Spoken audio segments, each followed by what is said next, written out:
tongue. Minutes of racing, and are we going to go 3 wide into the opening corner?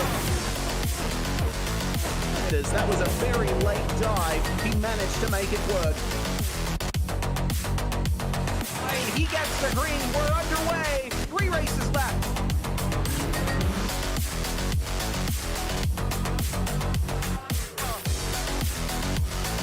Makes it work, and the defending champion wins at Circuit Lebanon.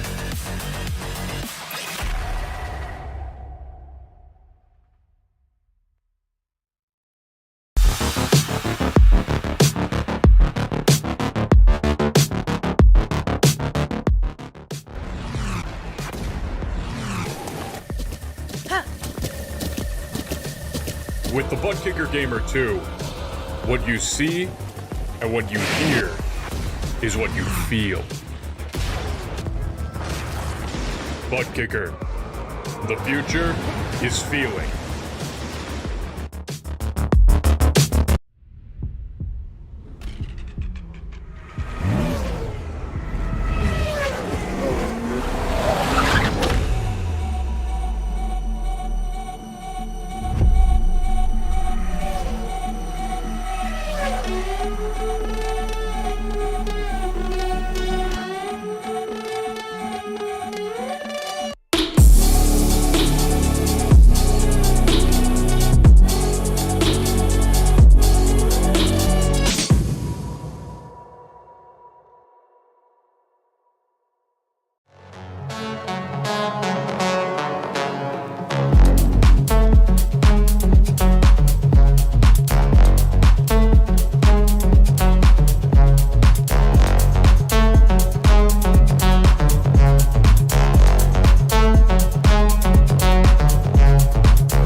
Ever witnessed someone so fast on track you doubt you could ever be on their level? The mission of Advanced Motorsports is to demonstrate the speed is achievable for everyone. With the expertise of some of the best sim drivers in North America, we are set to release free content on social media and comprehensive guides on our website. For those seeking the ultimate experience, our Advanced Motorsport Institute and personalized coaching sessions are the way to go. No matter your level of experience, we invite you to follow us on our social media to learn to be fast, fast.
Under the lights at Darlington Raceway, at least for practice and qualifying. It is PRL Cup Series action, round 7 of 9, and it is officially throwback weekend here for the Cup Series drivers. Excited to bring the action from this 1.33 mile circuit, the original super speedway of NASCAR competition. I am Dylan Coyle, joined alongside with a little bit of help from Nick Hunter, who's also going to be doing mainly race control, but providing some insight throughout, as well as Mark Kalin, who will be racing in the race tonight, will gather his reactions as it continues on. He's given us permission to do so. Let's take a look at the schedule thus far this season in the Precision Racing League Cup Series. We started off on a road course, Circuit of the Americas, and It's a weird thing for a series that is not necessarily known for road course racing to obviously start off on a road course. In that race, it was pretty clearly Trent Dinkle who ran away with it, and even though there was a bit of a scuffle between he and Abner Acosta, his teammate, it was all Trent in that one. And we'll take a dive to the standings, and it's still been all Trent in this season. He's up by a very big handful of points, 42 points up on Abner Acosta right now, private label Team Hype teammates. Their other teammate of the trio, James O'Brien, currently in 9th. He missed a few races earlier in the season, but he did get a win in last race at Kansas. And I mean, it's always interesting for private label Team Hype. You take a look at the team standings right here. They're up 90, and that is quite impressive. There's no drop week in the team standings, so with 3 races to go, they have a pretty strong advantage over Pioneer Racing. By the way, those driver standings were brought to you with the 1 drop week already figured into the season schedule, so even when that is brought into it, Trent has a massive advantage, and I just don't see that changing unless he has to miss another race, and then drivers like Abner or else start to climb back. But the Cup Series is about to get underway, but we have to thank our partners at the Precision Racing League on RaceSpotTV, and that starts with Advanced Sim Racing. Owned and operated by passionate sim racers, Advanced Sim Racing designs and builds the sturdiest and most durable aluminum profile racing simulation cockpits available in the market today. All PRL members also get a 5% discount on ASR products using the Precision5 coupon code. Racebox Sim Racing. Racebox offers mid and high-end button boxes for sim racing enthusiasts, from the casual gamer up to the most meticulous sim racing driver. Competitively priced and carefully handcrafted, our button boxes are an enjoyable addition to any sim racing setup. Visit RaceboxSimRacing.com and get a 5% discount using the Precision5 coupon code. The Butt Kicker. Butt Kicker products add incredible immersion and realism to every game. Feel every nuance and truly put yourself in the driver's seat. Muradness. Muradness is a performance lifestyle brand motivated by motorsport and founded by professional race car driver Daniel Morad. Mr. Hedge, iRacing Photography. Capture your finest, proudest, or simply worst moment from your hobby in up to 8K resolution. A great addition to any sim room. And finally, Advanced Motorsports. Get ready to learn to be fast. Fast with Advanced Motorsports. Follow them on their socials to become a better driver. 2 minutes and change remaining in this qualifying session, which has brought itself over to under the daylight as the NASCAR Cup Series race earlier in the day. The Goodyear 400 was run. That started at 3 p.m. Expect similar conditions here in today's race, which is set to kick off in just around 4 or 5 minutes time with a green flag. Currently, Trent Dinkle leads the way in qualifying. Maverick Davis, always fast, is provisionally in second, 300ths back. Currently watching as the 67 machine of Pat Harvey will complete 1 lap here. We'll see where he puts himself in the time chart, and that's 9th, not where he would be happy with, down 4/10 over Trent Dinkle on the pole. The top 2 have a strong advantage right now over the rest of the field. Not the biggest field that we'll have in PRL Cup Series competition tonight. I counted only 19 or so in practice and qualifying as Harvey comes around to complete lap 2. He's going to hope for a bit of an improvement, and it certainly is. Pops up into P3 with just under a minute remaining in qualifying. It's not near the pole time, but it is faster than most of the rest of the field. Going to look at the 89 machine right now, and Eric Haag has got a bit of a throwback. Usually the Keystone SimSport driver sports his team's logo. Almost looks like a Philadelphia Union logo, MLS team that plays in Chester, Pennsylvania. But Eric is throwing it back to Dennis Setzer's one-off Cup Series start in the number 89 Ford Thunderbird at Talladega in April of 1998 for Bill Elliott Racing, the actual sponsor on the car. Illusion of Records is actually located in Sharon, Pennsylvania. So Keystone, how about that? We love that.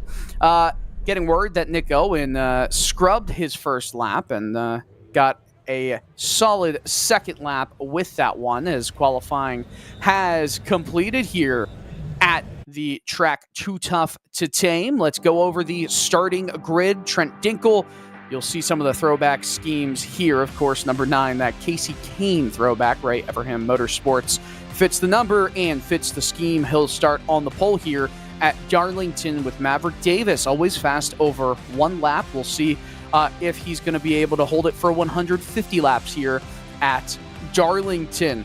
Pat Harvey in the 67 will start on the inside of row 2 with James O'Brien.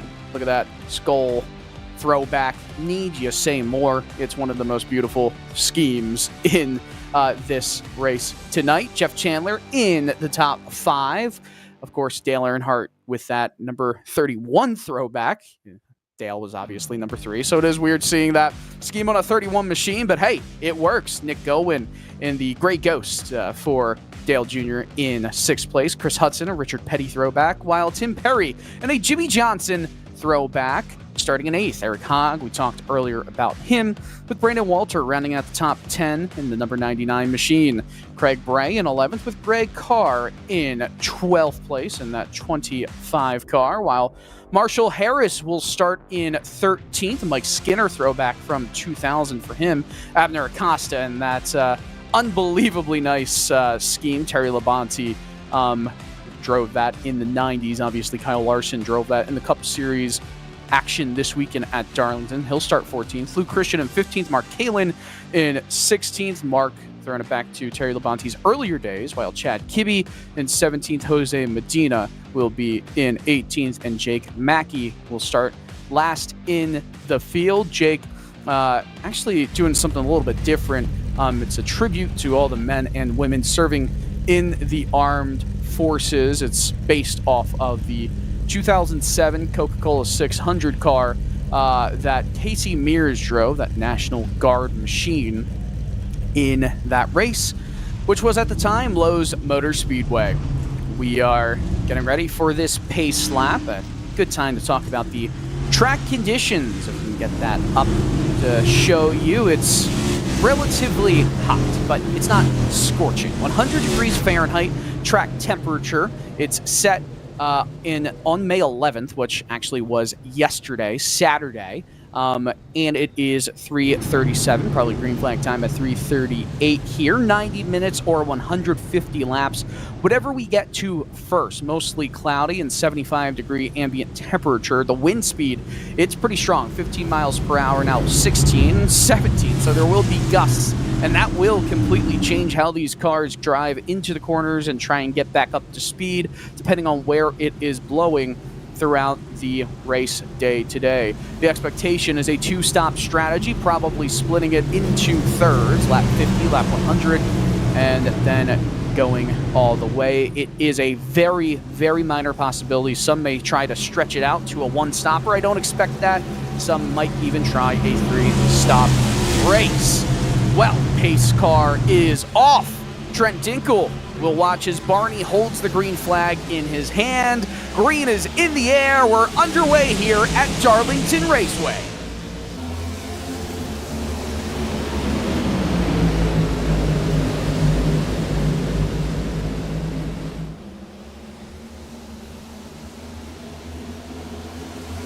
Car gets into the wall on the outside of turn 2. The 2 leaders are side by side. Davis holding the outside strong. Trent throws it in there into turn 3, takes that low line away, and certifies himself as the leader at the end of lap 1. That's going to be another bonus point. You get bonus points for a lot of things here in PRL Cup competition. You can get bonus points for getting the pole, getting the fastest lap, leading the most laps, and of course, winning the race gets you an extra handful of points based additionally on this PRL Cup Series point system.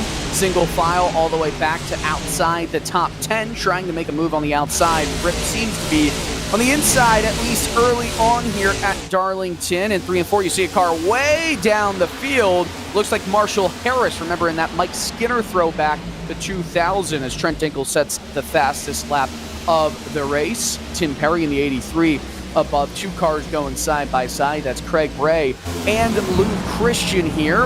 Look back at the lead. Maverick Davis pressuring mightily against Trent Dinkle. He threw it in there and got a little bit wobbly under braking, but is going to have the speed. These 2 cars, they're fast, but Trent Dinkle has shown himself to be a bit of a master of saving tires over the course of a run as more cars almost bounce off the wall on the exit of turn 4 down the front stretch. Eric Haag with the fastest lap of the race, running in 8th, had a bit of clean air in front, but they still remain very close to each other. This track is very abrasive. Tires go away very quickly, and it's normal to see 2+ seconds of fall off at the end of a stint on tires, which is why I don't think we're going to see any drivers try to stretch it to lap 75 on fuel. It would be almost impossible. It might be something that someone rolls the dice with, but the amount of time you'd lose by staying out that much longer would not work. So that's why I say the 2-stop strategy. 50 laps on tires is a big ask, but it is very doable, especially if you're one of the top drivers in this field. And the fuel, obviously, would not have an issue getting to lap 50. But sometimes some drivers might want that extra bit of speed and to push these tires a little bit more, and might want to go down around, lap 35 to lap 40. Make it a 3-stop race. Obviously, you'd need to make that worth it with some really fast times. It's an aggressive strategy. I don't know if that's the one that would play off, as we see 2 cars going side by side in the rear of the top 10. Eric Haag and Chris Hudson. Hudson on the outside with Eric Haag down on the inside, and it's actually going to be Tim Perry that is just in front of these 2.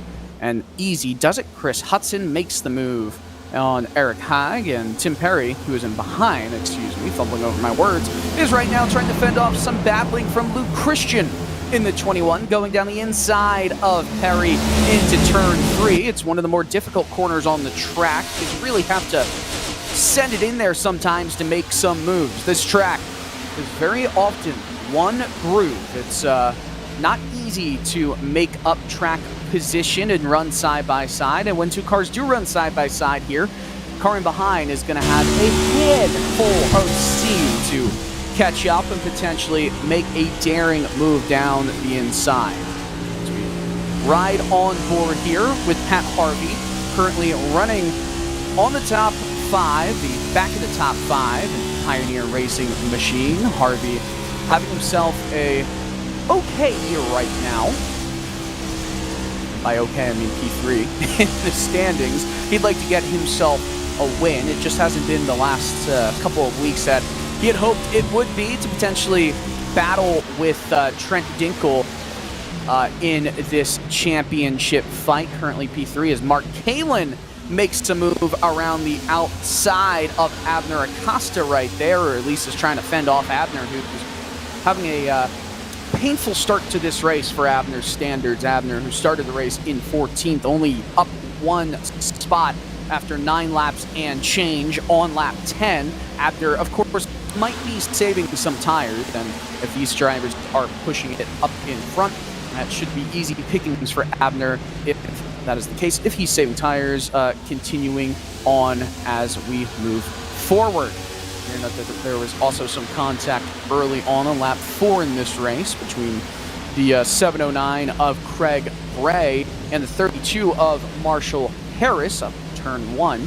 Both drivers continuing on at the tail end of this big pack, going back to 18th place where Craig Bray is. Jose Medina running P last, 19th, 5.7 seconds off the race lead. Trent Dinkle in that Casey Kane throwback continues to lead the way, has led 11 of 11 laps here at Darlington, and now drivers in behind starting to just catch up a little bit. It's a long train of drivers going back to 11th with Brandon Walter, that blue machine with yellow numbers, that 99 car.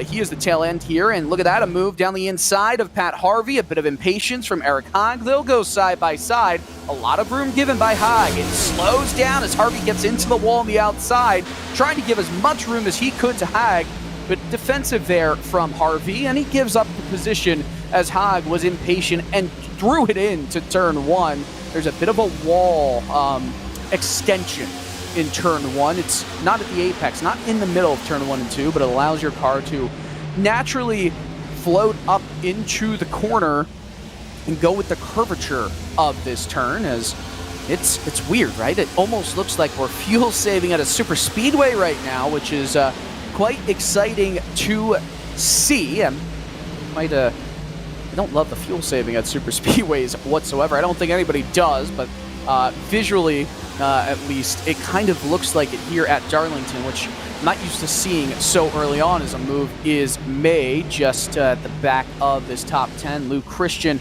and Chris Hudson going side by side. Hudson opened the door up for Lou Christian, who, again, did not take all the room he could on the exit of turn 4, but Hudson gives the position up. It almost felt like, again, did not want to go side by side into turn 1 with Luke Christian. That is, so Christian takes away P8, and Chris Hudson relegated to 9th. Pat Harvey has the 31 of Jeff Chandler hot on his tail right now. Chandler really wants to get by him. It's almost backing up that just outside top 5 competition right here. I mean, to me, this is Trent Dinkel, who absolutely can put on the burners. We saw that through practice. We saw that through qualifying. But he's saving tires. And if Maverick Davis is smart, he's doing the same thing. We don't usually see Maverick save tires too much. I think usually the tendency for Maverick is to try and just blast by Trent.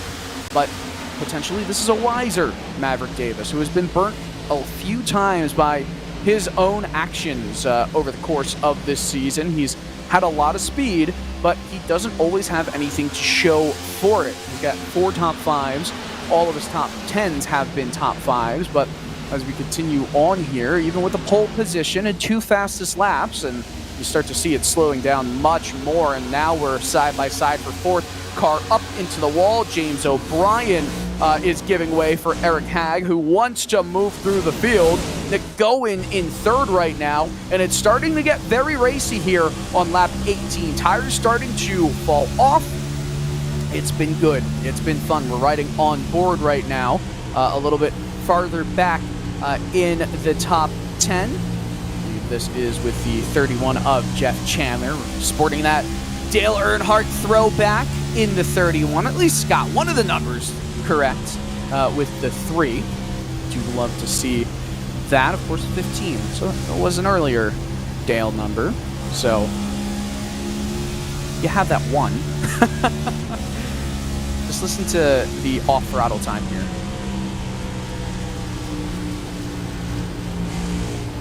Not much. Not much fuel saving. There's no need to do fuel saving, especially if you're going for a 2-stop strategy here. Again, don't think anyone's going to go off strategy there. Some might decide to go for a couple laps of an undercut, not go maybe 50 laps, maybe go 45, and then long run the last couple stints. There are a few ways you can kind of play with it. If you do, though, then you kind of open the door up for drivers with fresher tires, even 5-lap fresher tires, to make moves. As we watch as Nick Gowen, currently running 3rd in this race, started it in 6th with a qualifying run, or at least was 6th throughout in qualifying at one point. He's doing very solidly right here on lap 21 of 150. And what Trent's doing is keeping everyone in back, you know, trying to save the tires. And some of these drivers are impatient, and you've seen them making moves to try and get track position, and it's not necessarily the wrong play here at all, especially at a track position track such as Darlington Raceway. Excuse my track redundancy right there.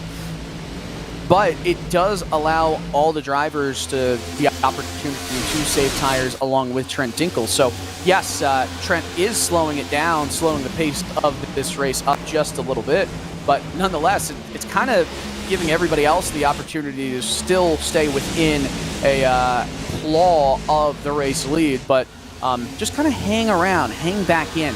I think that's pretty solid there, as the entirety of this field, the top 19 separated by 10 seconds, but even more impressively, the top 11 separated by within 2 seconds. And the slowing down of this field, the pace of this field, has allowed some more drivers to be brought back into it. At one point, we'll try and bring in Mark Palin to talk to him, but not right now. Currently 12th and starting to catch up to the tail end of this field. We've seen Mark have some speed throughout this season. He's definitely more of an aggressive driver when he has the speed. I do wonder if he's going to be one of those drivers that rolls the dice here and tries to almost do a 3-stop strategy, as we see Goen take a peek down the inside of Maverick Davis. Maverick a bit defensive there. Trent was almost more defensive, Dinkle was, with a low entry point into turn 3 and 4.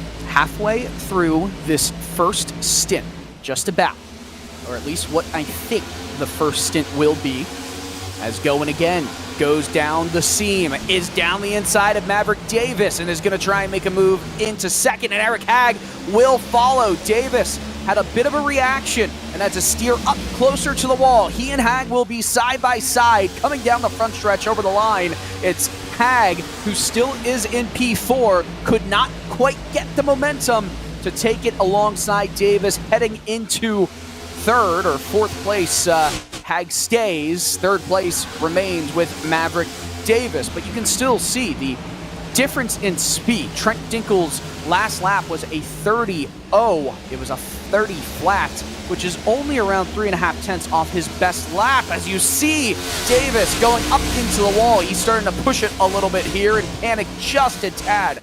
To me, a lap like that from Trent Dinkle, which is only 3.5 tenths off of the speed we've seen him show, I mean, that is ultra tire saving right here. And it's not really off the pace in terms of what we might see. And of course, that can obviously change as this run continues to go on. Down the inside of Maverick Davis, who might have gotten into the wall once again, is Eric Hagg. It's the Dark Horse Ford Mustang underneath the Camaro ZL1 of Davis. They go side by side into turn 1. Quite precarious position to put both of them in. Davis fights back on the outside. They hit. They touch. Davis up into the wall. Takes a few positions of a loss and some contact from it. He's not going to be happy about that. Hagg takes the position away. Davis down into 10th and might be falling back. No, he gets back into 9th. He and Tim Perry were going side by side. They still are. And off the front nose of Tim Perry, Davis goes around to the inside pit wall.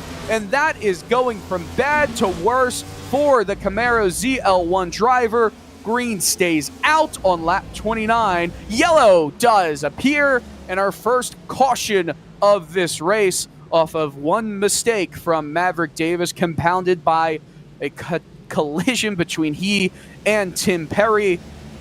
Goodness me, that I did not expect. It was going so well for Maverick. We'll have to see if he has some damage, but the yellow flag has come out now. And let's take a look at the replay. So this is after the initial contact, put Maverick Davis back into 9th.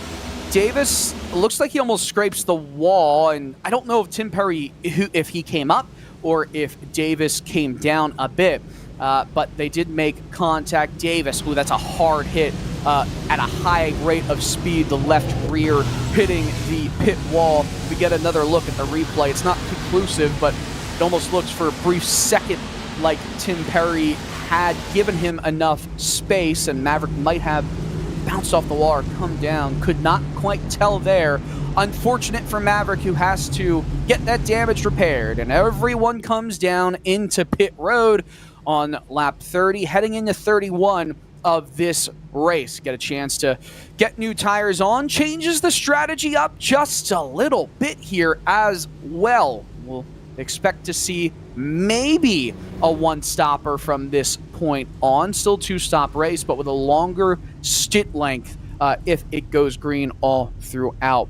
All drivers going to take 4 tires. Tim Perry slid through his pit box. Not going to help his timing at all. He's going to lose some positions here. Maverick Davis all the way to that second to front pit box. And coming out of the pits now, it's a race to see who leads it. Trent Dinkle, of course, is going to continue with the lead of this race. Nick Gowen in the second. James O'Brien into third in the 33 Skull Machine.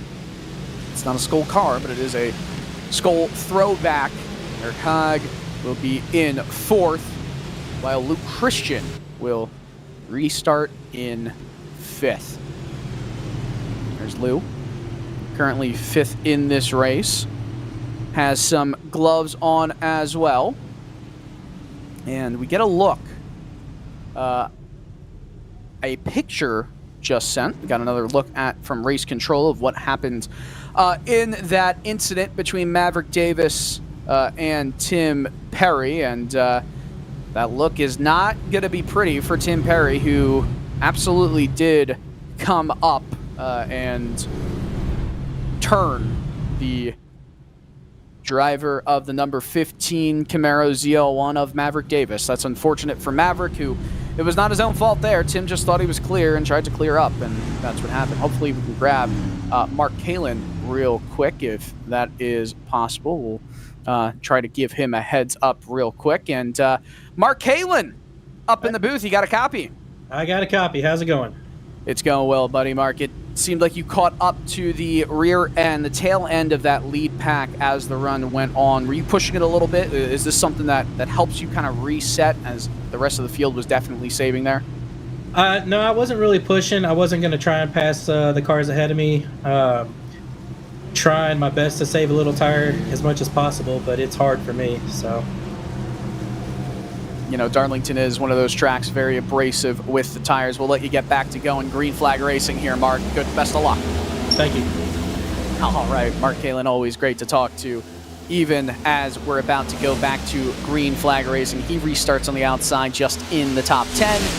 Trent Dinkle continues to lead the way, but the big news right off the restart is that James O'Brien followed Trent through his inside line, takes P2 away, but the momentum is with Nick Gowen, who sends it down the inside here into turn 3. It's going to be hard to stick with it, but on fresh tires, clears the 33 of James O'Brien. Nick Gowen back into second place. We've got officially green flag racing back on lap 32. A bit of a lean up on O'Brien by Luke Christian, and now it feels like James is being used up just a tad.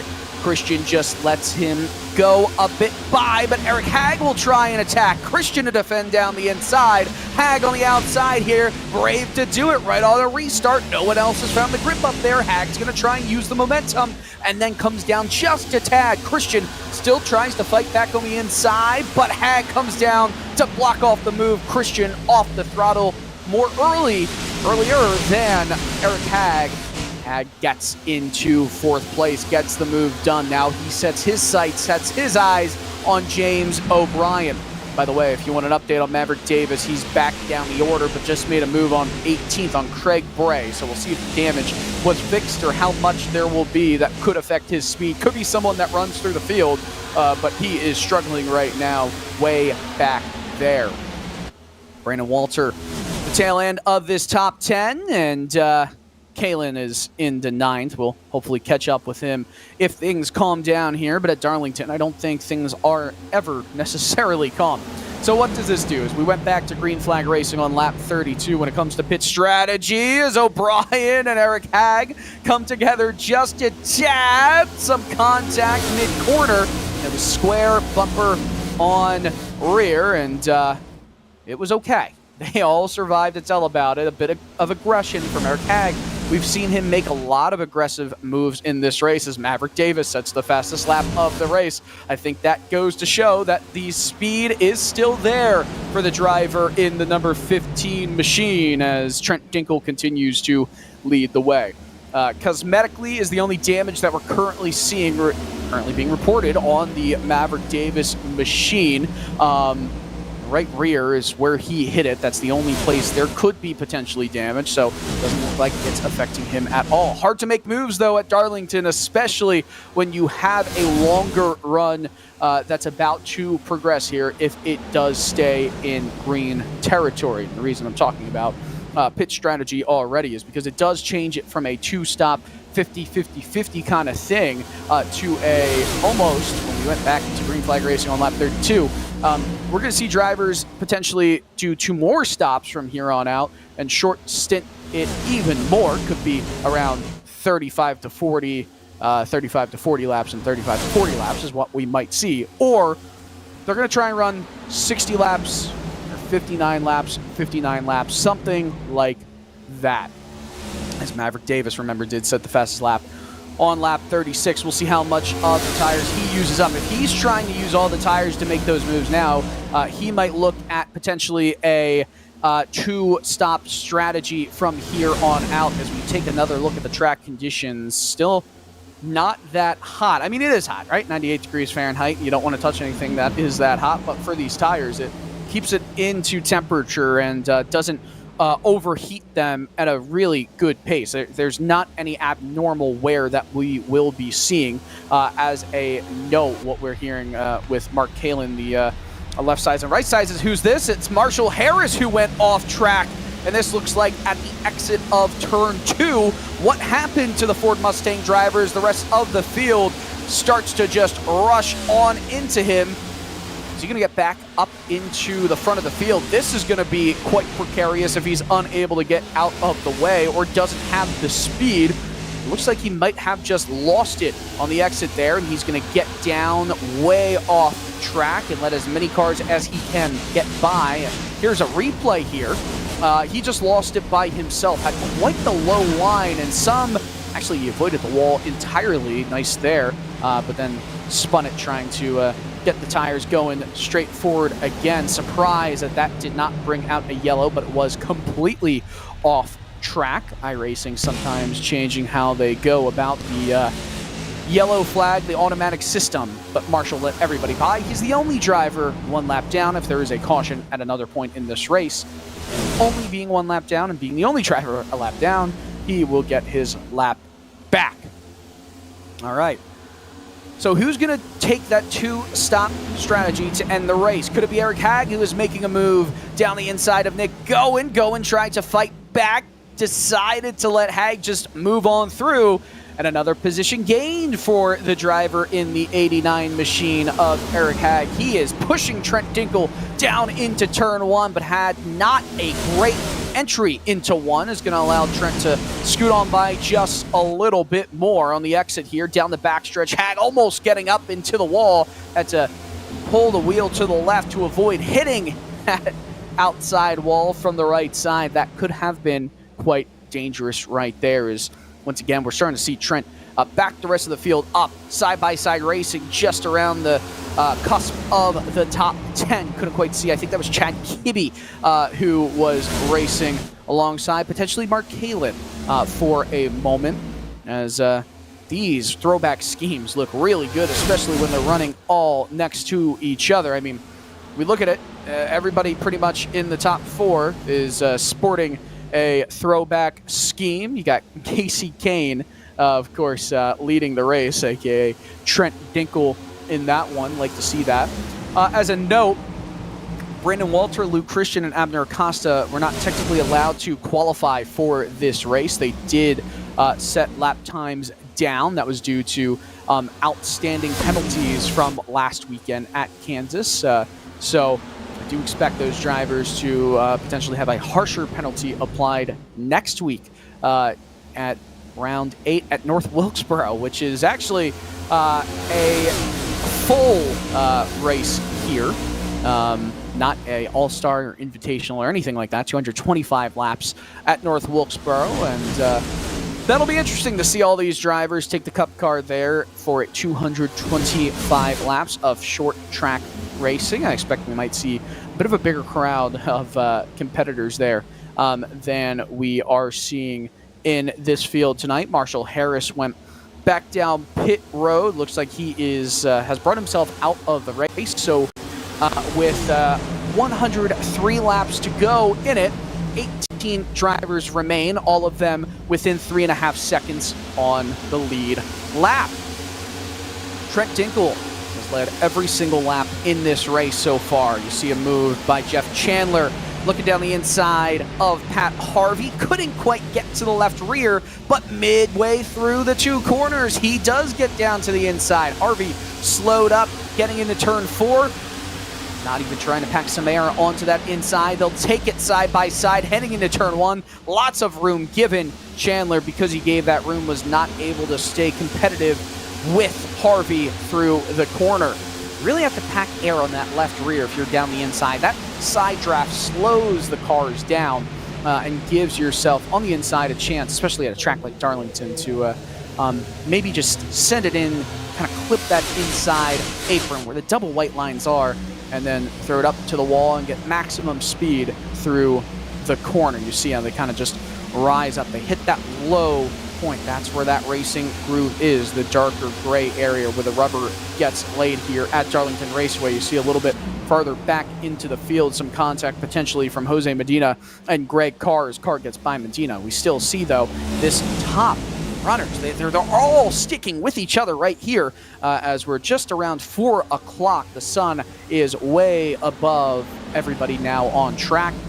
It's not going to get much hotter, though, on track, which is a relief, I think, for some of these drivers. They will probably want it to get a little bit cooler if you're not the best at saving tires, but if you're a driver like Trent Dinkle, you're absolutely okay with this. Dinkle's last lap was 0.3 off his best lap time, as we are now officially over a third of the way through it here in Darlington, South Carolina.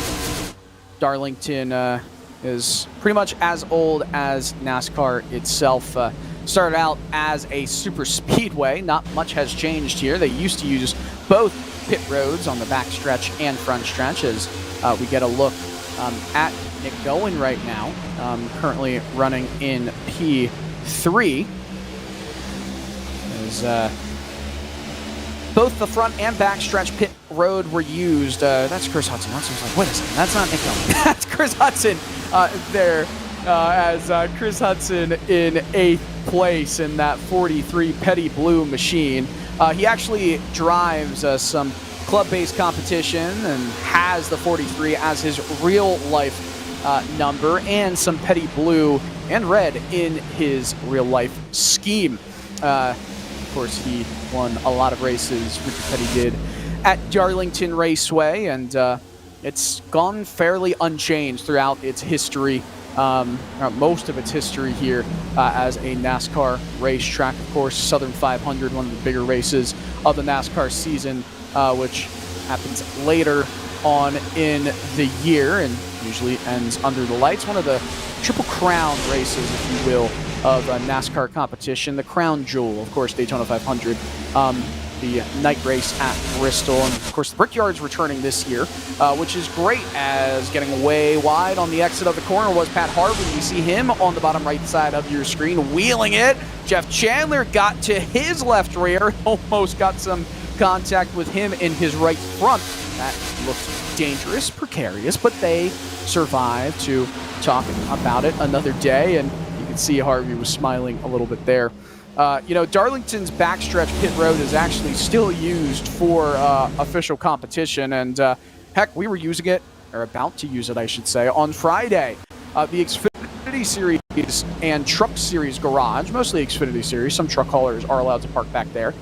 But the Xfinity Series garage is placed right next to the backstretch pit road. So for practicing qualifying for the Xfinity Series, and the Truck Series, I believe, as well, the backstretch pit road is used as the pit road for Xfinity Series practice, and then the cars roll off of the backstretch for qualifying. And if we did qualify, you would have seen them come out of turn 2's pit opening, and then immediately have to get up to speed, because over across the start-finish line of the first time they see it, so just going on track, go through 3 and 4, and then all of a sudden green flag to make your 1 lap. So the tires have to really get up to temp really quickly. It can be quite scary for that to happen.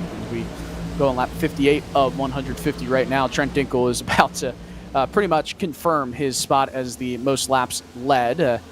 Remember, I mean, he's got the most laps led. He's got the pole position. He's doing it all here. He's got 3 wins out of 6 completed races this season. If he does get a win here tonight, as Eric Hang tries to compete on the outside, Nick Gowen is going down the inside. They slowed each other down just a little bit there, and it allows James O'Brien to look down the inside of Nick Gowen into turn 1. Gave him a bit of a fearful look there as 2nd, 3rd, and 4th start to get a bit aggressive. Hag went slow on the exit of the corner. Nick Gowen in P2. This is the battle for it. Gowen edges ahead, but will lose some momentum potentially on corner exit. Some contact. One up into the wall. It was Hag. This is just allowing Trent Dinkel to walk away. He's not really trying to run. He's just walking right now as they're still going side by side through the first 2 corners. Who's going to lift first? It's going to be uncomfortable for both of them, but somehow they make it and survive. This is allowing James O'Brien to not really feel comfortable right here. He doesn't know what line he wants to go with. He wants to go with the faster one. You can't go 3 wide here. You see what happens when that does occur. You have an instance like a race incident earlier today. William Byron was down the inside of a restart going 3 wide and eventually caused an incident right there. They went 2 wide for a little bit. It slowed them all down. And at the end of the day, it's pretty much status quo except for Eric Hag into 2nd place. Trent Dinkel's just laughing his way right now to the bank, who did not pull away as far as he could or as far as he wanted to, because he is not really trying to do that. His strategy right here is what you expect from the driver in P1. If you've got the lead of the race, you don't have to be way faster, because there's no one you got to be faster than. You just have to drive the slowest you can possibly drive to still keep P1. That lets you save your equipment, where if you do have a battler, as Eric Hag will just dirt track it off the corner of turn 4, then you can start to push. And from that expectation, you hope that Eric Hag or Nick Gowen, anybody else, has used their equipment up mightily here, as we're now on lap 31 of this green flag run. Everybody came down for 4 tires the last time we did go back to the caution period.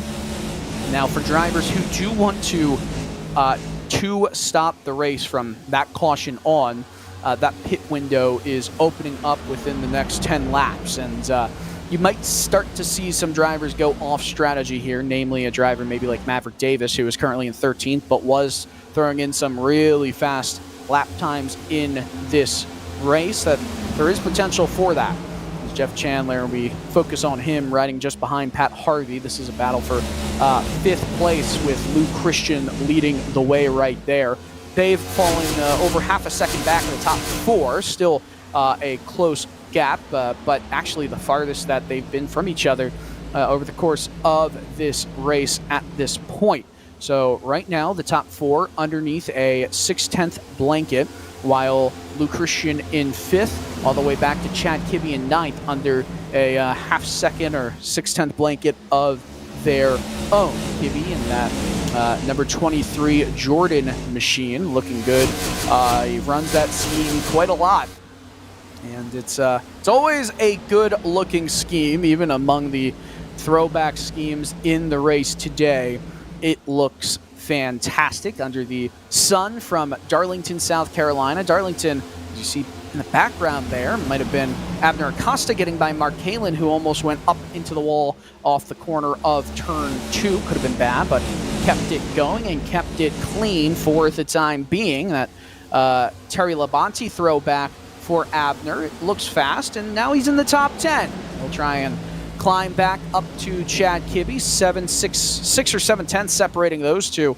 And if he's able to get up to that group and start to battle for a top 5 spot, we might have a race on our hands once Trent recognizes that Abner is catching up. We haven't necessarily seen the speed we expect from Abner of course, in this race, but let's start in the back regardless.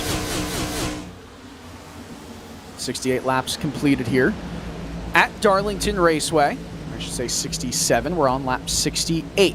Now 36 laps since we've come out of the caution period. Maverick Davis running in 12th, has to get by Mark Kalin right now.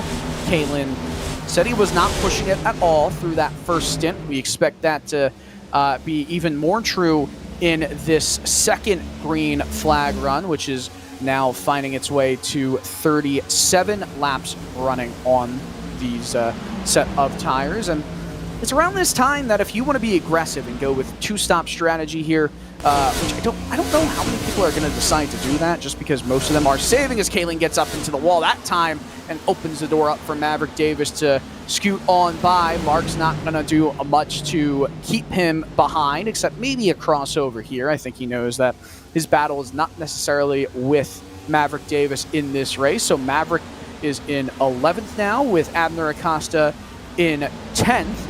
Two really fast drivers over the course of this season so far, but no one has been able to show the speed and consistency that Trent Dinkel has been able to show, but Eric Haag still sits 2.5 tenths behind him in second place, and that front group is still starting to pull away just a little bit. This is the most separation between drivers we've seen in this race all throughout the field so far, with 18 drivers still on the lead lap. 18 drivers still running, 19 entered into this race at Darlington. A lot of things to do just near Darlington Raceway, and if you laugh, that might be fair. It's not the biggest town, it's not the biggest city at all, more town than a city.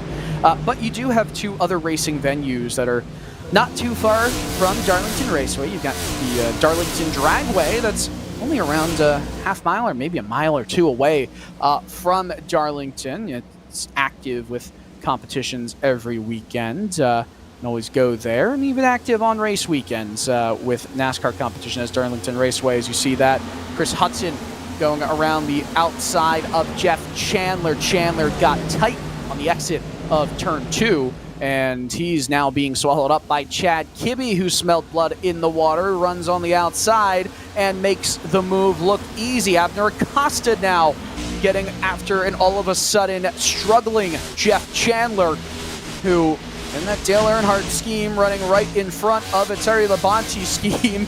It brings back memories of mid-1990s, late 1990s Bristol Motor Speedway action. I don't think we're necessarily going to see the same dramatics that we saw from that bit of racing to quote-unquote rattle his cage.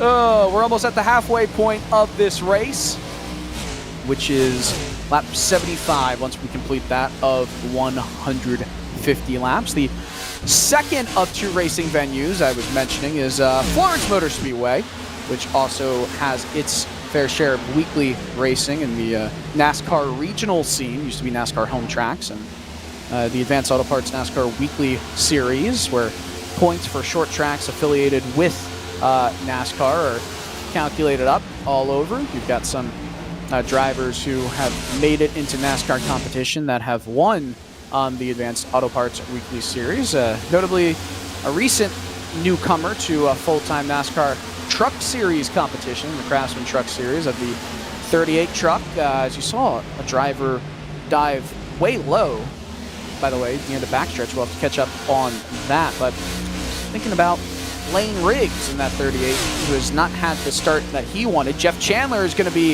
the first driver to go into the pits. He was the driver that went towards that inside wall at the backstretch before going into the pits on the front stretch side. So it looks like he's going to make this into a 3-stop total race, or it was potentially a black flag. We'll have to get more information from Nick Hunter in race control on that one.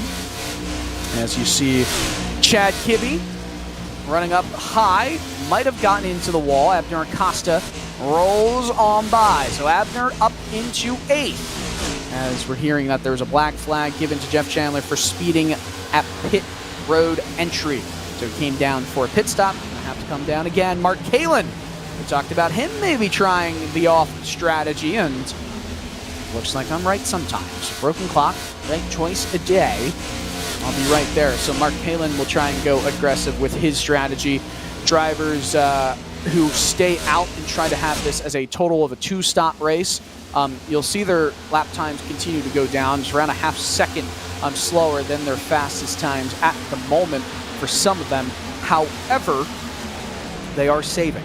They are trying to save the tires and manage the tires as much as they can on lap 78 now of 150, moving to lap 79 of 150 for the drivers who have not yet gone down pit road and don't go down pit road for this lap, or some current ones, as you saw Jeff Chandler, who's now 3 laps down. That's a very unfortunate penalty for him. He's going to really need some caution to get back into this one.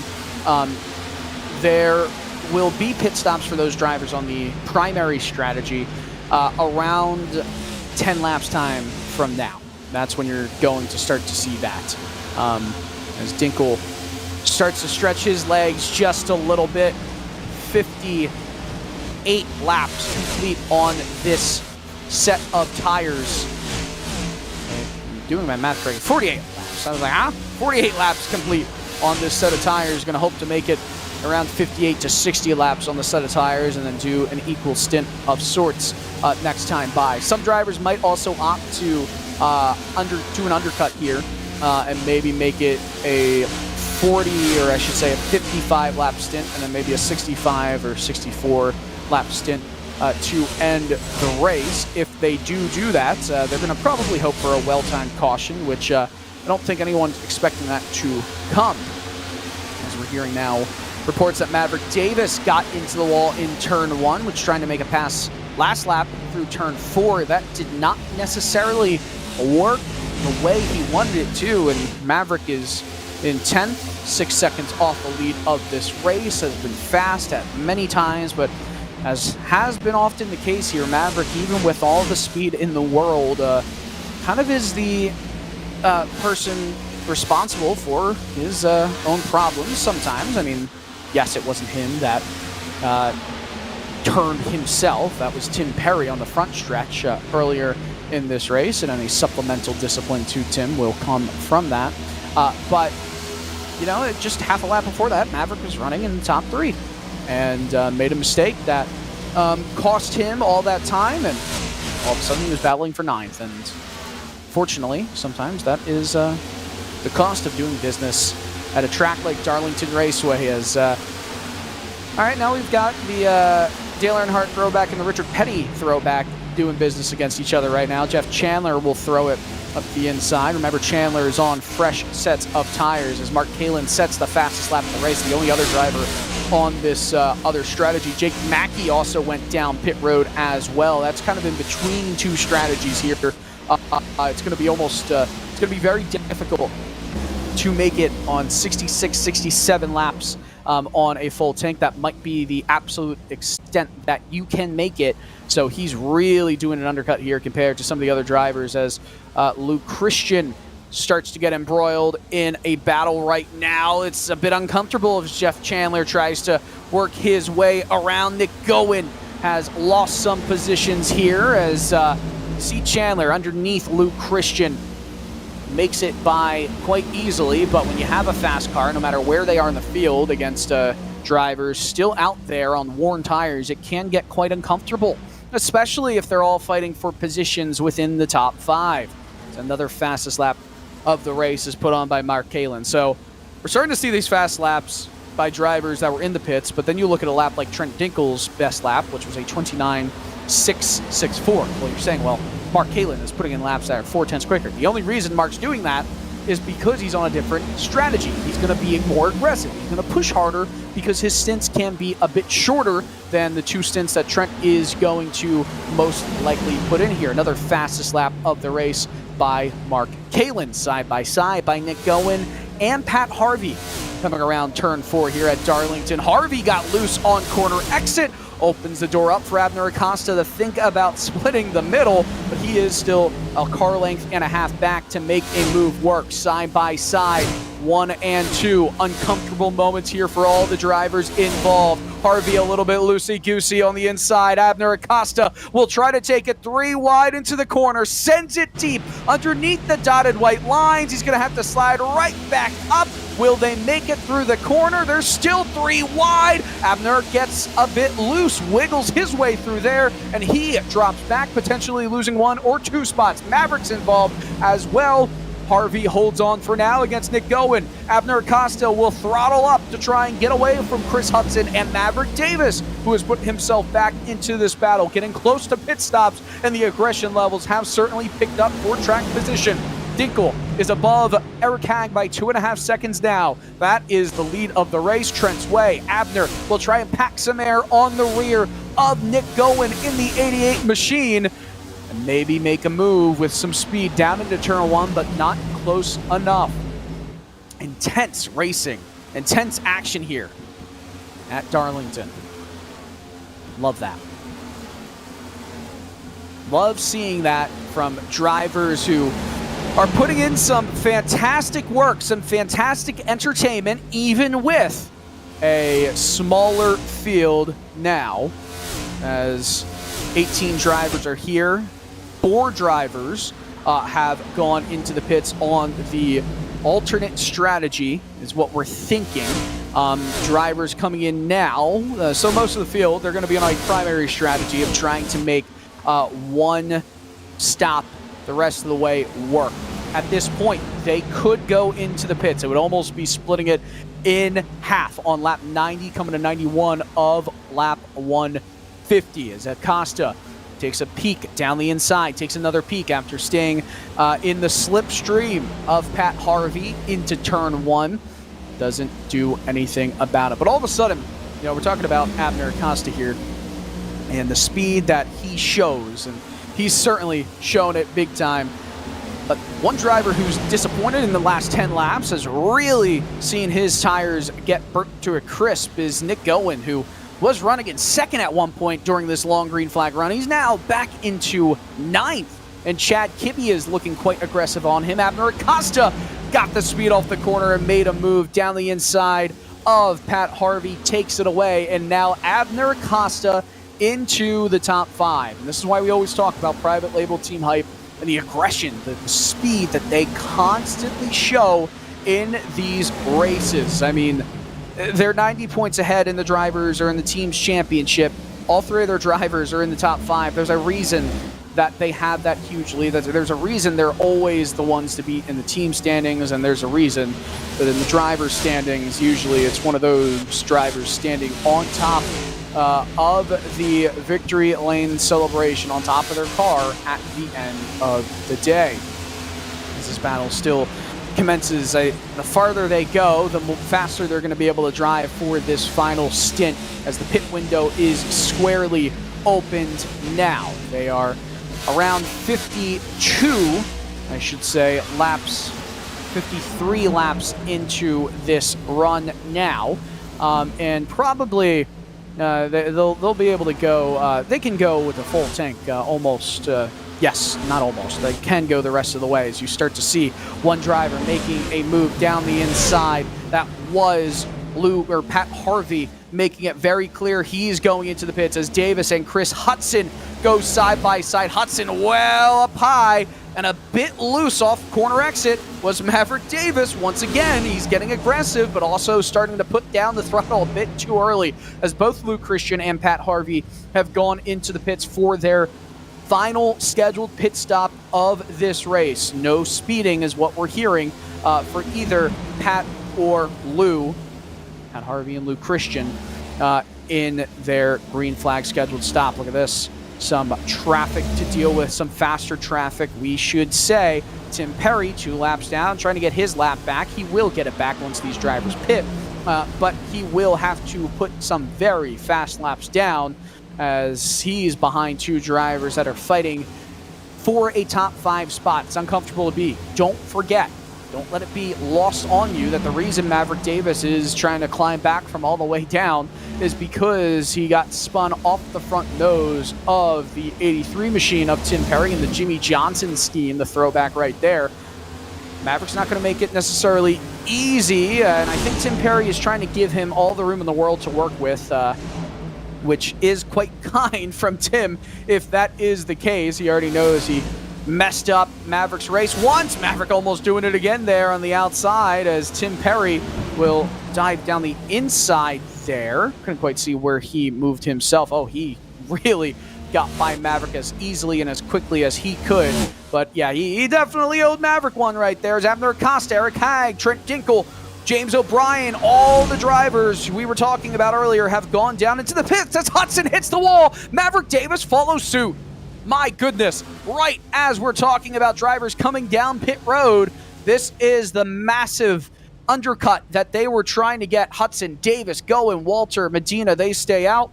Everybody else it has gone down into the pits. Only 5 more drivers needing to come down pit road here, and Craig Bray as well. Don't forget about Craig in that discussion point.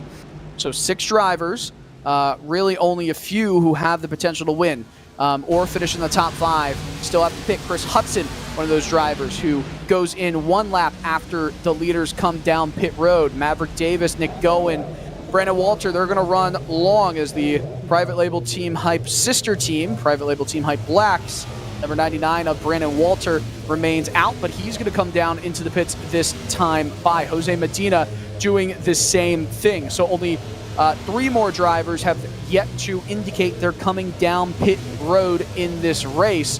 I mean, this is a really long overcut for a driver like Maverick Davis or Nick Goen, especially Maverick, who's shown speed. Nick's shown speed as well. Trent Dinkle will presumably have the lead of this race once Mark Kalin has to go down pit road. On this strategy, I believe Mark is currently the leader. However, remember, he still has to come into the pits 1 more time in this race. So 2 altering strategies here. Love that style of racing and love seeing it play out. Usually we don't always get fields that allow us to see it play out. But as they come out of the pits, most of the drivers are on the same primary strategy. Dinkle leads O'Brien, leads Eric Hagg. So that was a big jump from James O'Brien to move into second. Craig Bray goes down pit road. He's going to drop a ton of positions back. So only Davis and Goen have to go in for their final stop on this split strategy. And Davis once again gets himself up into the wall. I almost have to wonder what the thought process is behind staying out this long.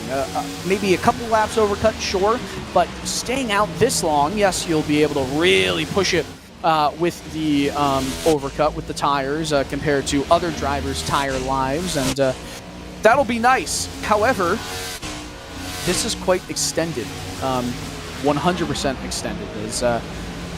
This is you're really going to have to put in some of the fastest laps of the race. And again, we've seen Maverick put in some fast laps. He was only 300ths off of Trent Dinkle's time in qualifying, as Dinkle will attempt to get his lap back here, and that's exactly why Maverick Davis heads down pit road. He knew that this strategy of hoping to trap Trent Dinkle and the rest of the field a lap down was not going to work out, as Maverick brings it down pit road, almost hits the barrier at the entrance of pit road, that pit wall.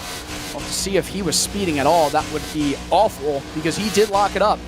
So Nick Goen is the last driver who needs to come into pit road. Trent Dinkle back on the lead lap. No penalty given to Maverick Davis for any kind of speeding on pit entry, so he should be good as long as he doesn't speed on pit out.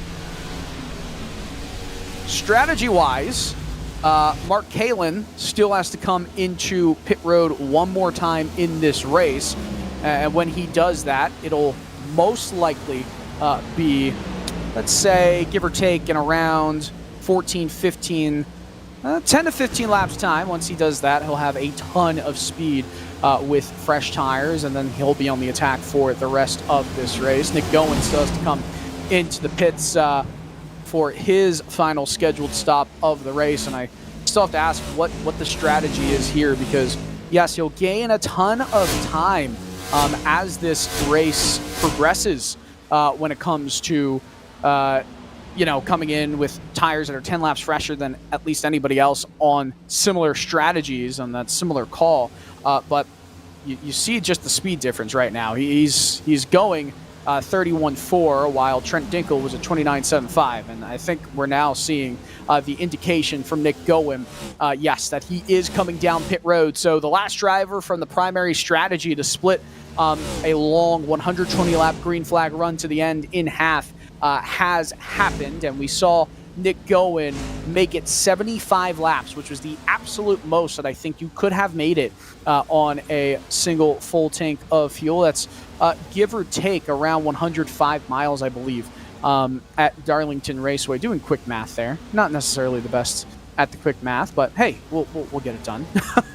Be more like 100 miles there. 1.33 times, all that. Gowen, did he slide past his box a little bit? It did appear that he did that. That's unfortunate. He certainly did. That's not going to help him gain any of the time he's hoping to gain with this alternate strategy. It's kind of a branch off of the primary strategy because he did go 10 laps almost later than the rest of the field for that split up strategy. But he'll go 34 laps, 33 I should say, till the end of this race, and 75 to start it off. 43. I should say. Again, remember, I'm not great at quick math like that. But you see Trent Dinkel, who has second place in this race. Nick Gowen has been put one lap down. He'll catch up very quickly, though, to Mark Kalin to get himself back onto the lead lap. Mark Kalin leading a good amount of laps here. So he'll pick up a bonus point for laps led. And pretty soon, though, Trent's going to get past Mark. Mark will have to come into the pits in around 10 laps time for that strategy to be maximized on the two-stopper in the final 120-lap green flag run. So right now it's looking like Trent Dinkel is going to be P1. James O'Brien, Eric Hagg, Luke Christian, Pat Harvey, your provisional top 5. But there are still question marks in terms of the 28-second gap that Nick Gowen has to Mark Kalin, more like 27 seconds to Trent Dinkel. But I mean, that 27 seconds is a big gap over anyone. Even a driver with 10-lap fresher tires here at Darlington Raceway, a track that is known to be so abrasive to the tires. But we're coming to 40 laps to go here next time by. And Kalin right now is getting pressured mightily by Trent Dinkel. No point in trying to hold off Dinkel any longer. Kalin is going to watch as he just blows right on by, and Dinkel regains the lead of this race. And we'll see if it stays caution-free if Dinkel, who is leading the race on his primary strategy, is going to end up with his 33rd win of all time in PRL Cup Series history. Now, get this for a statistic. The most wins all time by a driver in PRL Cup Series history is held by Richard Regan Jr. He has 34 wins in NASCAR Cup Series PRL history, with 34. Bradley Holly has 32. Trent Dinkel is tied with Bradley at 32. So, when you think about it that way, 3 races left, including this one, Trent could not only tie, but take the lead for the most wins all time by a PRL Cup Series driver of all time by the way things are going, all said and done.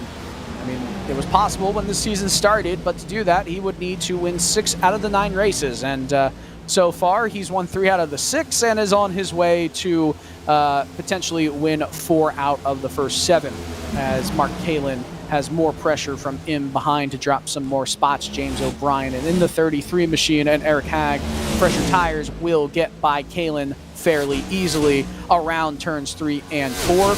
Right now, the gap to Trent Dinkel is 2 seconds for both O'Brien and Eric Hagg. Those are the 2 drivers who are running 2nd and 3rd on this primary strategy. And if it stays green, as Mark Kalin hits the wall pretty hard. These cars are tough, but that was a very solid smack to the outside wall.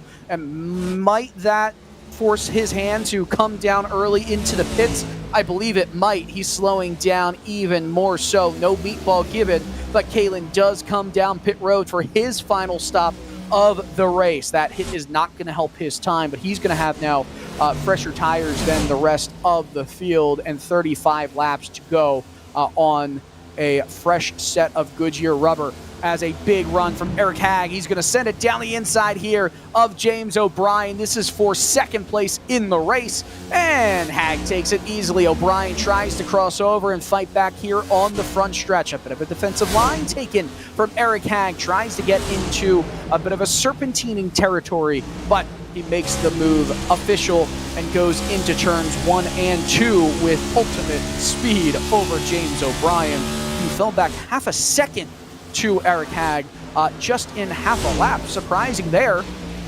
as Dinkel is only a second and a half in front of Eric Hagg, as out of the pits is Mark Kalin. Brought up that gap to Dinkel for Hagg because that was 2 seconds just a lap ago, so Trent is definitely saving tires. And remember what I've said a couple times in this race, and I usually like to say this in a bunch of broadcasts, is that it doesn't matter how fast you are, once you do get into first place, it is all about being as slow as you still can to save the equipment and stay in first. As we see Maverick Davis, Chris Hudson go side by side. That's a battle that is won by Maverick Davis, who goes into 7th place. Reminder about Maverick, he is on fresher tires by around 5 to 6 laps than the rest of the drivers that are in front of him.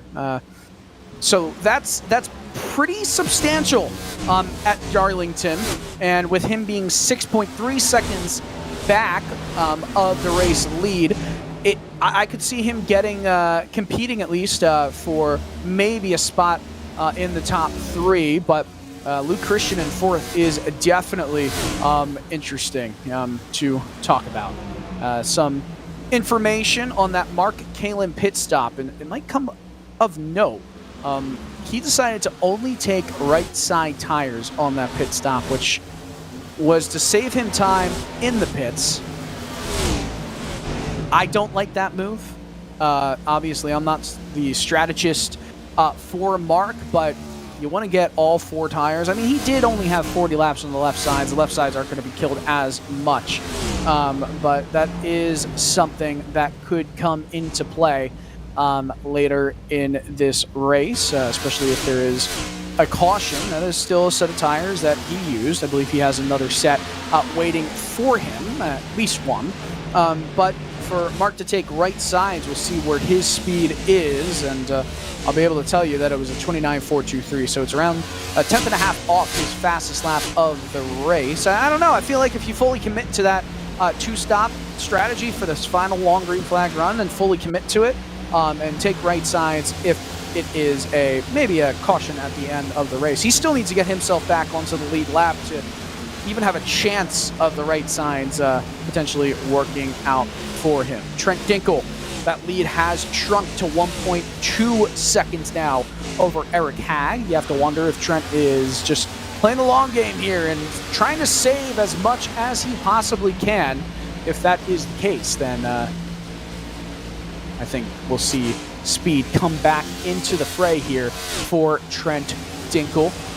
Lots of fun racing here. You should never count out Maverick Davis, who is now 5.1 seconds back, but really pushing it hard here. An update on the driver who was kind of on the branched off strategy, Nick Gowen. Nick Gowen, remember, decided to pit way later than everybody else. He pitted 16 laps ago. He is right now down in 12th. He's 23.8 seconds off the lead of this race. I don't know how much speed he'll get from there, if he'll even be able to get back into the top 10. But Maverick Davis, he's someone to look out for. Eric Hagg's shown some speed in this race, so he might be able to take the fight to Trent, as he's now within a second of number 9, who's currently leading the race. But Maverick Davis, of course, is going to show some speed. Trent slowing, and everybody else is trying to push it hard to the end of this race. That's leading to an accordion effect here with 26 laps and change remaining in it. 150 laps is the full amount of this race, as Eric Hagg gets around some lap traffic in the form of Tim Perry in the 83. Currently the first car a lap down, would get the free pass if a caution came out right now. And you saw in that leaderboard switch, Mark Kalin just got by Jake Mackey. Mackey just lost another spot. Wonder if there's an issue somewhere on the track. Actually, Mackie is going down into pit road. So he was one of the drivers on that strategy as well to stop the race. And he decided to make it a very short stint at the end here. Only 25, 26 laps for him on this final stint. But at Darlington Raceway, Trent Dinkle has led pretty much two-thirds, let's say 80% of this race, if not more.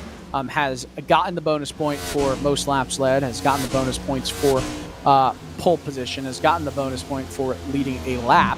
All that's left for him to get is fastest lap and a win in this race. If he is able to get the fastest lap, I don't think he'll even actually be able to, because he's not going to come down to the pits unless there's a caution. Unless there's a caution, he's not going to get full maximum points even with the win in this race. He would be 1 point shy of that. But for a driver that's already over 40 points ahead of the rest of the field with the drop week factored in, I mean, we might even be able to talk about him clinching the title next week, which is quite wild, and that would be interesting to do it at North Wilkesboro Speedway. 23 laps and change remaining in this one. We follow along still with Maverick Davis as he continues to fight through some traffic.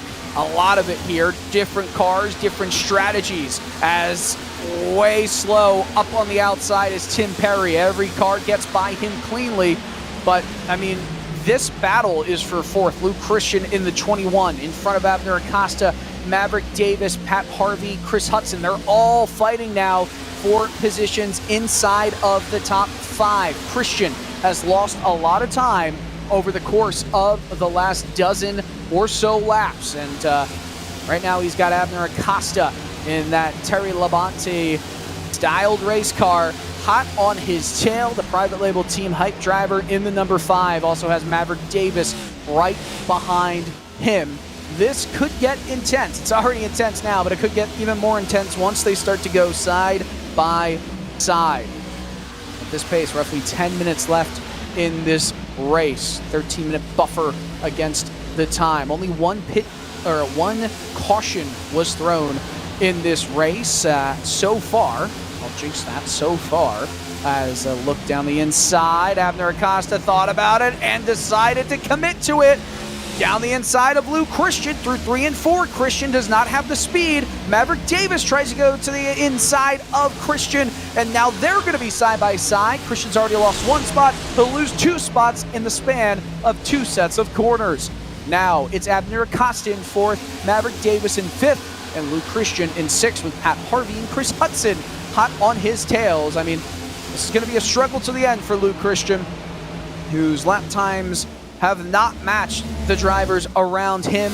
James O'Brien running kind of a boring race at this moment by himself in 3rd. He's a 2.5 seconds back of Eric Hagg, 2.5 seconds back of Trent Dinkle, and 3 seconds in front of teammate Abner Acosta as this race continues to wind to a close here at Darlington. One of the best tracks on this NASCAR schedule, one of the hardest. It's a true racer's track.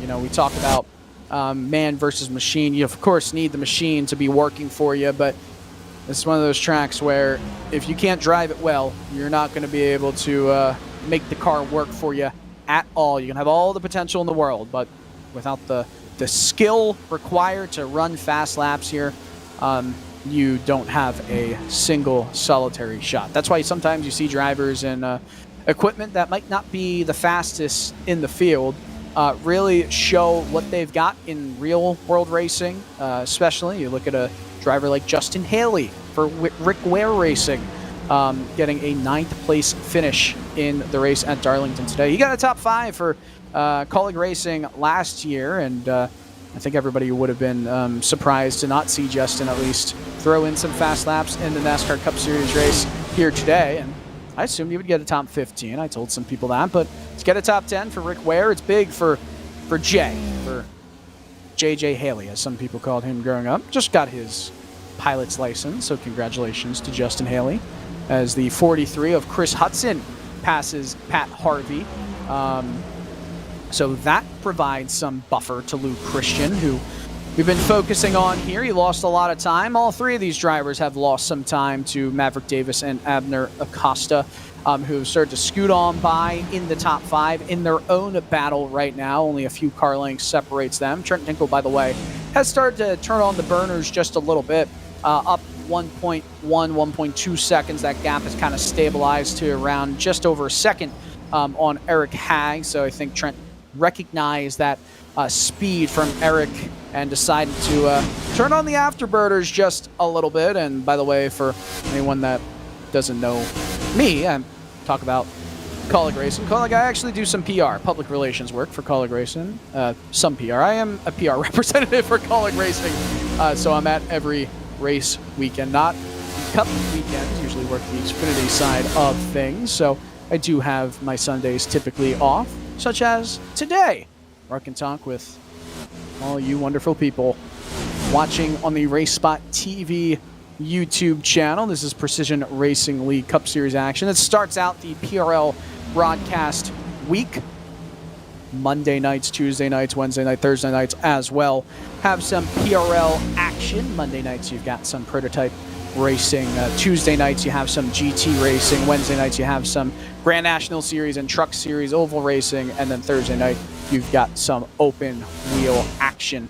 The Super Formula Series that happens there. It's new this year, and a lot of drivers quite excited for that. It's a race that is broadcast. All the broadcasts are on RaceSpotTV. So the 99 of Brandon Walter has found some speed, by the way, as we see Chris Hudson go down the inside of Luke Christian. Got a bit tight up to the wall. Christian did. Hudson has not completely cleared him, but should make the move stick, and does just that. Slots just in front of Luke Christian into turn 1. Now Pat Harvey is going to use the momentum from the side-by-side action to try and get by the 67, or the 21, I should say, of Christians. The 67 trying to get by the 21, as these three drivers always seem to be right around each other at all times. They've got very similar skill sets here, as a bit of a tap onto the wall from Pat Harvey in that seafoam green machine. I don't know if he wants to call that green color seafoam green, but that is what we are calling it from now on. I made that declaration possible, as we have reached to under 10 laps and change to go in this race. Trent Dinkle has certainly made up the time he needed to make up. Eric Hag was starting to put on the pressure and get to within 8/10 of the lead of this race. Hag is now 1.6 seconds off James O'Brien, 1.2 seconds off of Hag. 3 seconds is around the gap between O'Brien and Acosta, who has started to pull away himself from Maverick Davis. They, on the top 5, have managed to pull away from the competition you're seeing right here, with Chris Hudson in 6th, Luke Christian in 7th, Pat Harvey in 8th. A much bigger gap separates Harvey and 9th place Chad Kibbe. Actually, 8 seconds of time on track separates those two. Brandon Walter, last in the top 10, has been making some moves in recent laps, but is only 2/10 in front of Nick Gowen, who's trying to get back into the top 10. Let's take a look at what's going on this top 10 battle.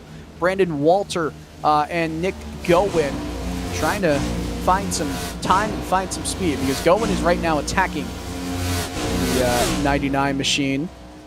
Not sure if we'll be able to get that over here.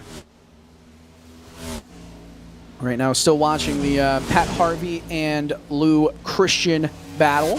But some more notes from race control of what's happening with Gowen and Walter in the battle for 10th.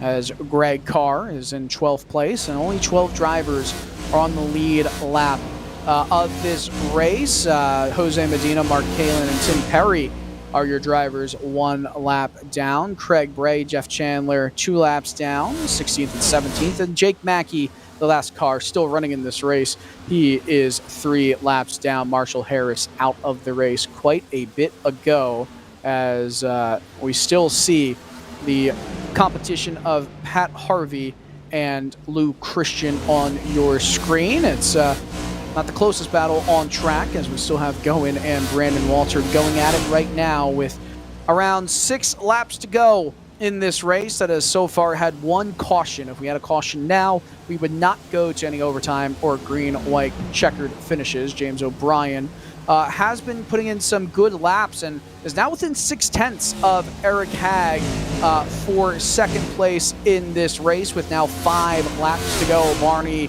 the flagman, is now indicating to all of the drivers in the field. Well, he would if it was dirt racing.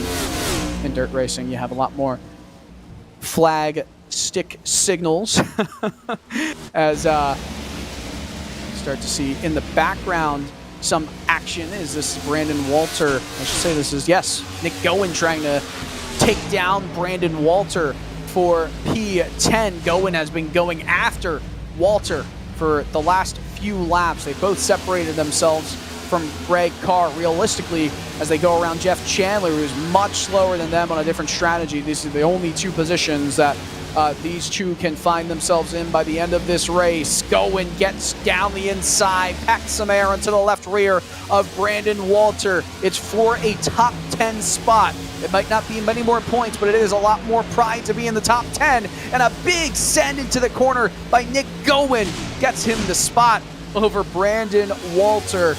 This is definitely big for Gowen here to get back into the top 10. Had more speed earlier on in this race with 7-lap fresher tires than Brandon Walter.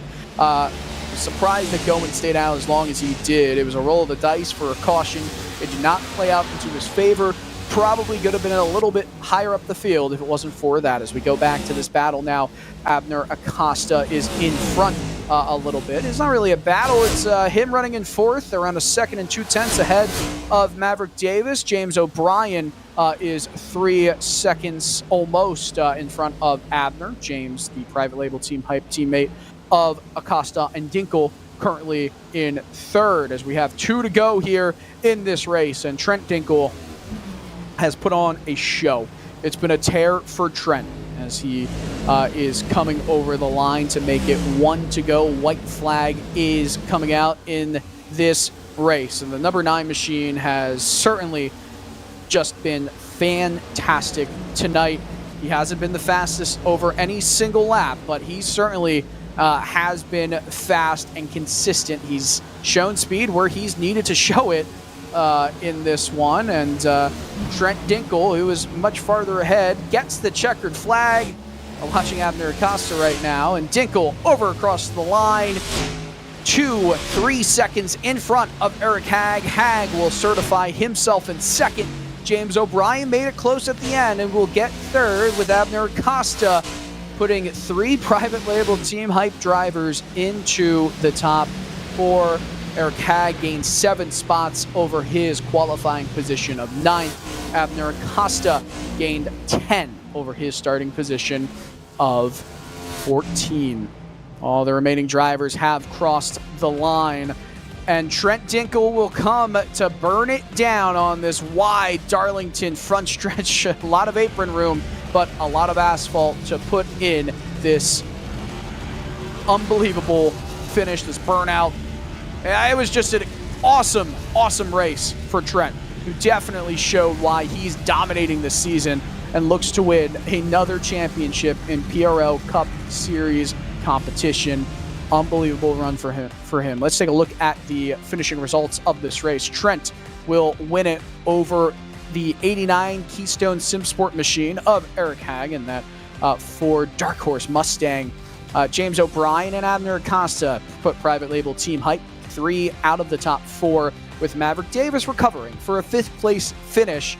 He'd want more, but it's pretty good after that spin, bringing out a caution earlier in the race. Chris Hudson in 6th, with Lou Christian completing a 6, 7, 8. I should say Pat Harvey completing that. A Pioneer Racing 6, 7, 8, all in line kind of battle. That's why we talk about them being all together so often.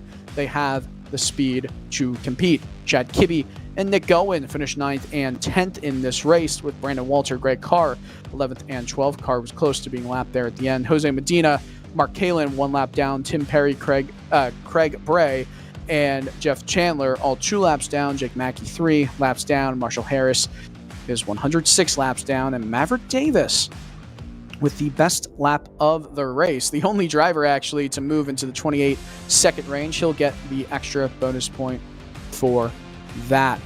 We're waiting for everyone to show up into the broadcast booth. Trent Dinkle is alongside, and Trent has now broken into 1 win away from tying Richard Regan Jr. for the most PRL Cup Series wins of all time. You separated yourself from Bradley Holly. You now have 1 more than Bradley.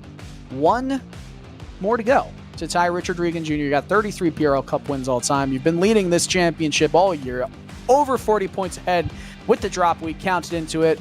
You've obviously extended that now. I mean, in terms of, competition and in terms of feeling like this season is as complete as possible, Trent, do you feel like this is maybe your most dominating path so far to the championship? I mean, yeah, I've had some pretty good years, but this one's probably been one of the best. Like, I haven't really, obviously I haven't won every race, but I feel like I've been like top 5, other than Kansas was pretty rough on me. But, just being there, trying to get, bonus points throughout the race. And, I mean, you could get a bunch of bonus points and almost get as many points as whoever wins. So, yeah, it's been a good season.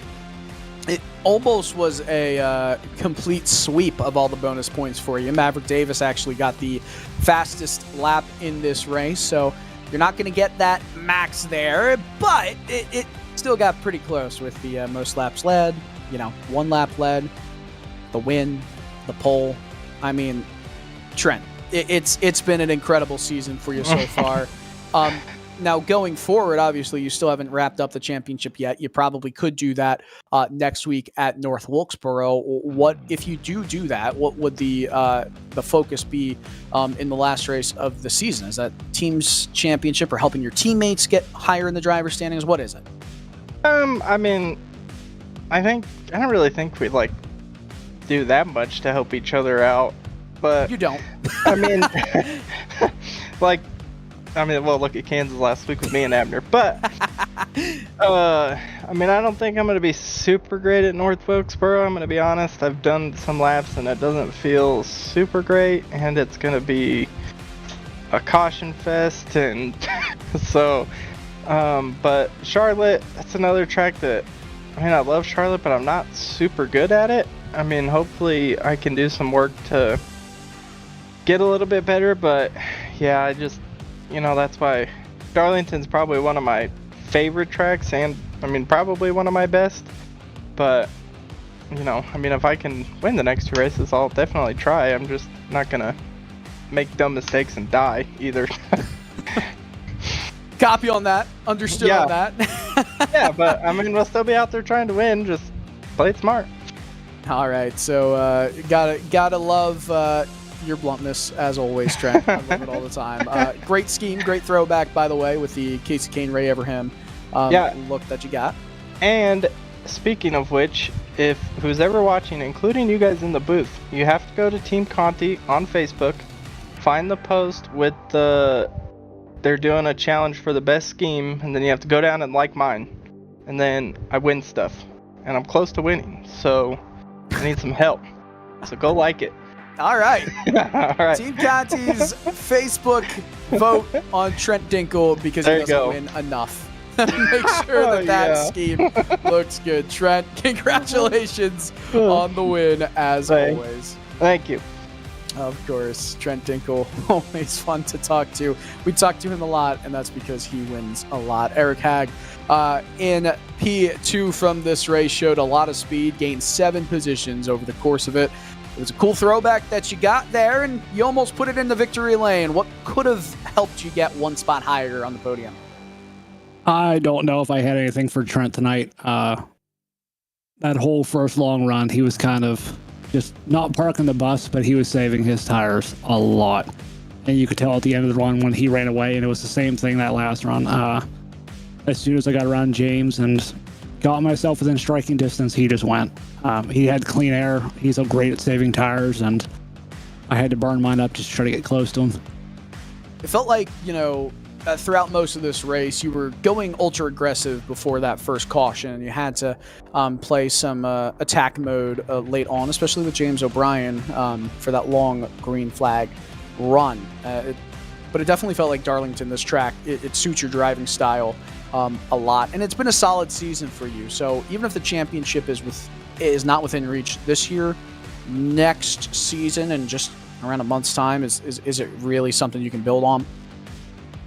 I've been trying to. I've made much less mental mistakes this season than I have in past. I mean, Dover was one I can count. I sped on pit road, ended up ruining my race, and then last week the unfortunate caution that flipped the race from me, put me back in traffic. And in this field, you have to fight for every inch you get from someone, and I couldn't deal with that last week.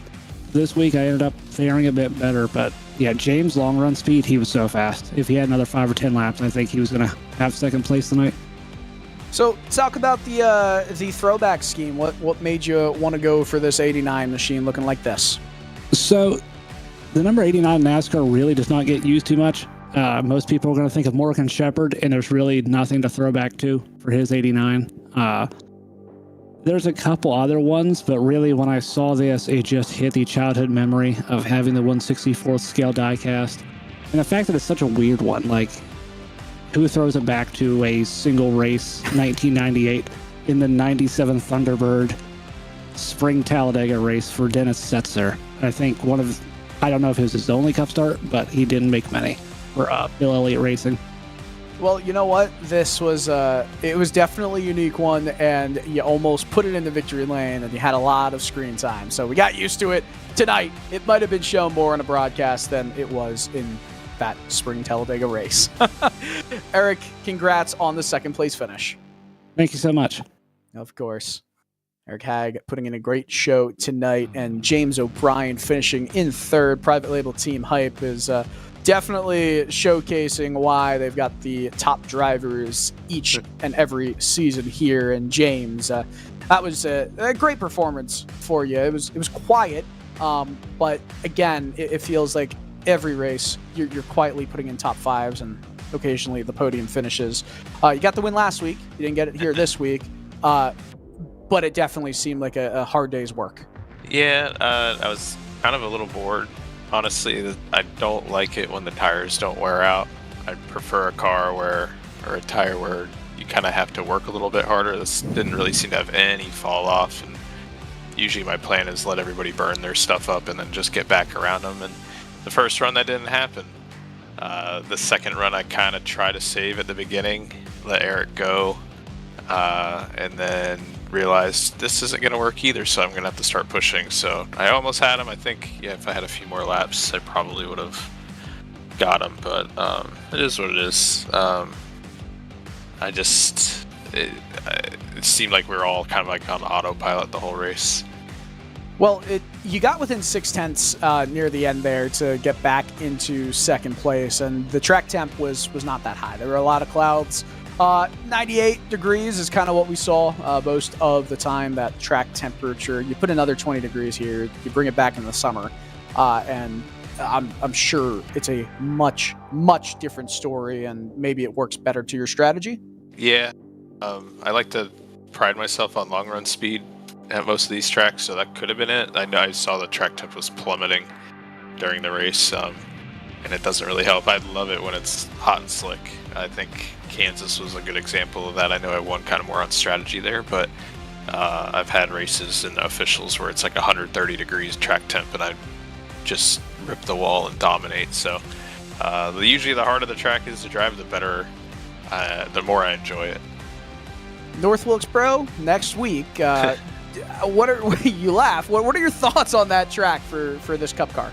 I think it's too big there, or just not the right fit. I love the track. I just don't think this car races well there. I don't really have a lot of info per se, so I guess we'll see. Well, Trent said that he doesn't race that well at North Wilkesboro, which I always take that as a lie for him. I'm sure I don't when he says he's not going to race well there. So if we end up talking to both of you guys after the race next weekend, I'll still tell Trent that I never believe him when he says he's not going to race fast, or you as well. But James, congratulations, and Thank you. Looking forward to seeing what you do at North Wilkesboro next weekend. Awesome. Hopefully I'll be talking to you guys after. We hope so as well. Thanks, James. James O'Brien finishing P3 in this one, and we talked a lot about it, but North Wilkesboro is next Sunday night, same time. We go live on RaceSpotTV, May 19th, 8:30 p.m. Eastern. It's going to be a lot of fun on iRacing. It's still the old North Wilkesboro surface. It's yeah, not but he's so close against that wall. I mean, he does kind of scrape up against it. It's going to be a lot of fun as well. Is that Nick Hunter? Huh? We just heard a little bit from our race control. Hello, Nick. Not sure if he's heard. Well, that was a glitch. I'm so sorry. Hey, Nick. Oh, goodness. But we're still... Oh, goodness. He just appeared on the broadcast for the first time all race. He had some race control things to do.